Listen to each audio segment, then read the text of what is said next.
নমস্কার, তিথির রান্নাঘরে আপনাদের সবাইকে স্বাগত। আজকে আমি বানাবো লোটে মাছের রসা। তো চলুন দেখে নেওয়া যাক আজকের রেসিপি। এখানে আমি নিয়েছি 400 গ্রাম মতো লোটে মাছ। এটাতে দিয়ে দিলাম হাফ চামচ হলুদ গুঁড়ো, হাফ চামচ লঙ্কা গুঁড়ো আর পরিমাণ মতো নুন দিয়ে এটা ভালো করে মেখে নেব।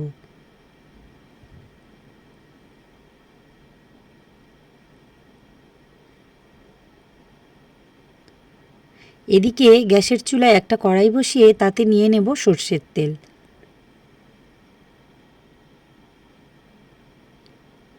তেলটা গরম হয়ে গেছে। এবার এর মধ্যে দিয়ে দেব একটা বড় সাইজের পেঁয়াজ কুচোনো।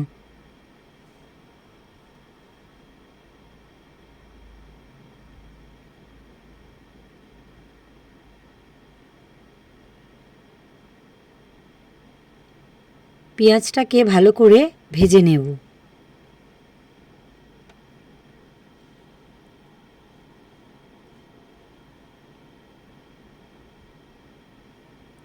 পেঁয়াজটা ভালো করে ভাজা হয়ে গেছে, দিয়ে দেব একটা মিডিয়াম সাইজ টমেটো।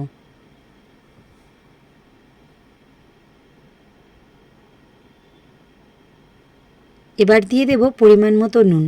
আর হ্যাঁ, এখানে আমি পিঙ্ক সল্ট ইউজ করেছি, তাই নুনের পরিমাণ একটু কম লেগেছে। দিয়ে দিলাম হাফ চামচ লঙ্কা গুঁড়ো, হাফ চামচ হলুদ গুঁড়ো আর আদা রসুনের পেস্ট 2 চামচ দিয়ে দিয়েছি। আর এবার জারটা ধুয়ে জল দিয়ে দিলাম। মশলাটাকে ভালো করে কষিয়ে নেব। যতক্ষণ না তেল ছাড়ে ততক্ষণ কষাতে হবে।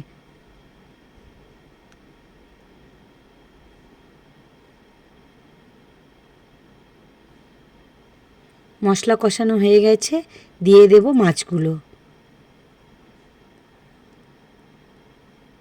ভালো করে নেড়ে নেব।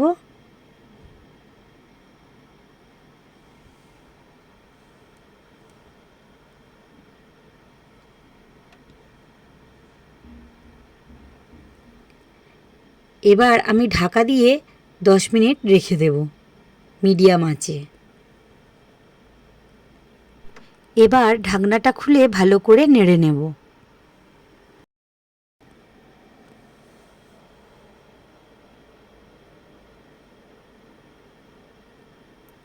ভালো করে নেড়ে নিয়ে আবার ঢাকা দিয়ে 5 মিনিট রেখে দেব।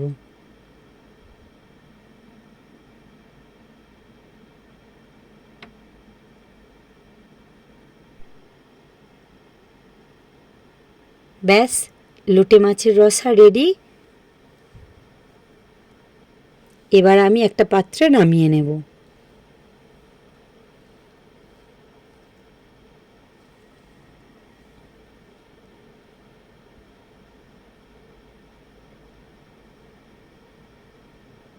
আমার এই রেসিপি যদি আপনাদের ভালো লাগে তাহলে অবশ্যই লাইক, কমেন্ট, শেয়ার ও চ্যানেলটিকে সাবস্ক্রাইব করবেন আর আমার পাশে থাকবেন।